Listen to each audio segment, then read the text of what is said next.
Hi అండి. ఈరోజు చూసారా ఈ పిండిని పాలకూర వేసి ఇలాగా పాలకూర పేస్ట్ చేసి గోధుమ పిండిలో ఇలాగా మనం చపాతీ ముద్దలా కలుపుకోవాలి.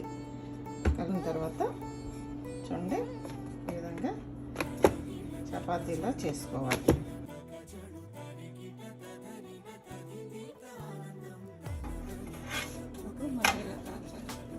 ఇదంతా కూడా ఎలా వచ్చిందో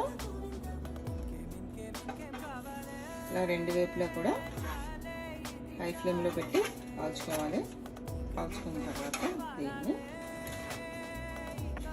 ఈ జాలీలో చూసారా పాలక్